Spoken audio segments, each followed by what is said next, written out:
So it's incredibly hard to hire someone. Let me rephrase that.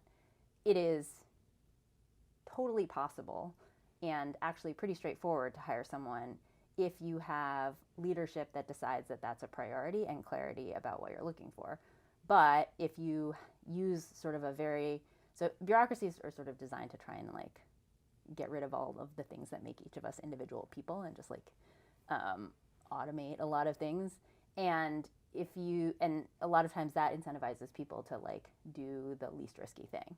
And so hiring, you can do it kind of the same way you would do it in the private sector, but by and large, most parts of government don't.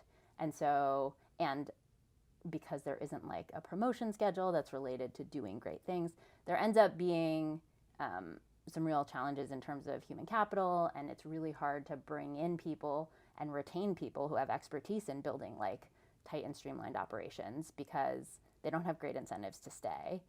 They can get paid a lot more other places. And so it's incredibly important work, but it ends up, so your hiring process, sorry, I was like not being super clear about what specifically the issues are. So frequently, agencies try to make sure that they do not have any liabilities in their hiring process. And you can, like I said, run a regular private sector hiring process, pretty much. But there are a few key differences.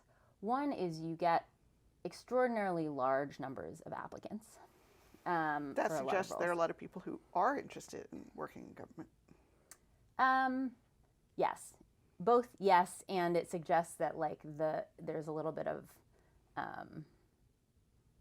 spray and pray that happens and like cutting and pasting. But I think there's a lot of people who are interested in government, and instead of at a company, you would have someone who like is highly knowledgeable about the job you're hiring for, evaluating all of those applications, and pulling in people for interviews. You can do that in government, but by and large, there's this agency called the Office of Personnel Management, which is kind of like a hiring compliance office in a company. So it's not their job to hire for you. They will tell you if you've done something wrong, and they set the policies and procedures.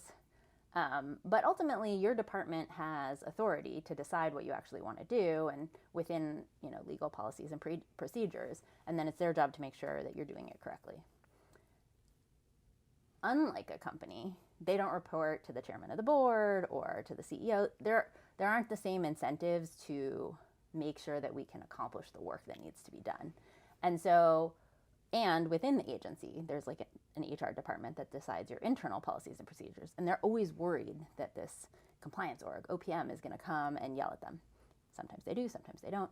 And so many agencies follow like weirdly onerous policies. So for example, most agencies, when they get thousands and thousands of applications, the people who look at those applications are not specialists at all. They're like HR professionals, very broad-based, and they go through, and the way that they evaluate in order to never be in trouble is they look at the job description and they look at the resume and they do like a keyword search. And so if you cut and paste the entire job description into your resume, you will probably get selected to be interviewed. Like you will make it to the first panel because that's the process. Right. And if you're like a normal person who has applied for jobs in the past, you will obviously not do that. And very likely you'll sort of fall out of the process. So it doesn't look, so government resumes are like 10 pages long, and they contain all sorts of like keywords, and so that is one step in the process where like you're hurting yourself. Plus, these people are reviewing thousands and thousands of resumes with like very low knowledge, and so that takes a really long time. Then you do a down select where like probably in most agencies, some people who are not specialists also, more HR professionals, do the first round of evaluations to get it down to a final cut that is what the hiring manager might get to do as a resume. Those who haven't already gone and taken another job while waiting for that process. So all of this can take 180 days at a minimum, at which point anyone who's applying for a job who like is competitive in the marketplace is like, this was a really good idea and a thing I wanted to do, but now I have to feed my kids, and so they can't take the job. And you get down to your like down select where you get your list of 10 people, and many hiring managers like get that list and it's so not at all the people that they wanted. Many of the people like, are applying for the job. So it's people, not the right group of people. And so a lot of hiring actions then just get canceled and you start all over again. And it's not like you can go dig through all the different down select levels and figure out where you went wrong. So listening to you, it makes me think that a new administration coming in with a radically different way of thinking about hiring and deploying and providing the political air cover to not put risk management as their top priority is a necessary corrective.